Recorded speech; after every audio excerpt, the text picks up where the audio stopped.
դուք մեր թիմը Հայաստանը շատ ենք սիրում, բայց Սիսիանը ես երևանցի լինելով ուրիշ ձև եմ սիրում։ Իհարկե այդտեղ մի քիչ երևի կինս էլ կապ ունի, որովհետև ոնց որ Սիսիանի փեսա եմ տենց հասկացել։ Ես ուզում եմ ասել, որ Սիսիանի օդը, Սիսիանի քամին, Սիսիանի արևը ֆանտաստիկ է, ժողովուրդ ջան։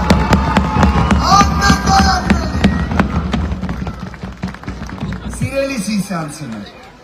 անկեղծ եմ ասում, վերջին շրջանում նաև Սիսյանից մեր ընկերներին էլ դա վերաբերեց, այն ապօրինությունները, այն քաղաքական հետապնդումները, այն չարությունը, մարդասիրության ճգնաժամը, որ կա, պետք է անցնի։ Հերիք է, մեր մեջ ատելություն իրար նկատմամբ չպետք է լինի, մեր երկրում պետք է մարդասիրություն լինի և պետք է իրավունքի գերակայություն լինի, այո։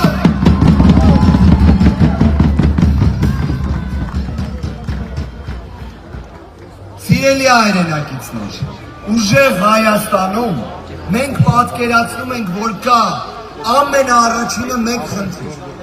մեր ինքնիշխանության, մեր անվտանգության, մեր խաղաղության ապահովման համար կա մեկ խնդիր, որը պետք է լուծվի, դա բարեկեցությունն է, բարեկեցությունը մեր Հայաստանի, մեր հայրենակիցների, իսկ ամենահաջողակ հայերից մեկը Հայաստանում ծնված, մեծացած Սամվել Կարապետյանն է։ Սամվել Կարապետյանը երաշխավորել է,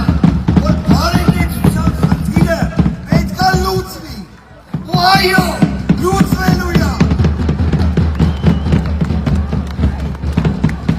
Սամվել վարչապետ, Սամվել վարչապետ։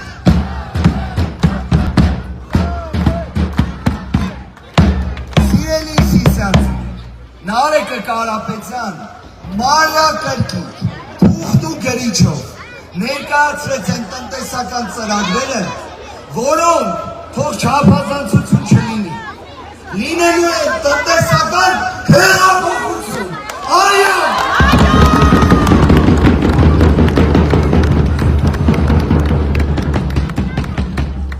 Սիրելի սիսյանցիներ, առաջիկա ընտրություններին, հունիսի 7-ին, մեր ուժեղ Հայաստանի համարը երեքը առաջ Աստված, թող լինի փոփոխությունների թիվը, միասնության թիվը, ուժի թիվը, մեր երկրի բարեկեցության թիվը, այո,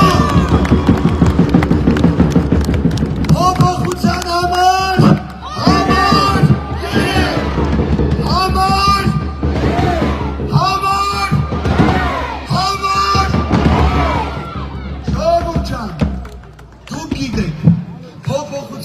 գալիս են, ուժեղ Հայաստանը գալիս է և այո, հաղթանակի օրվա խորհրդին մենք ունենալու ենք նոր հաղթանակներ, հայ ազգը հաղթող ազգ է, հաղթող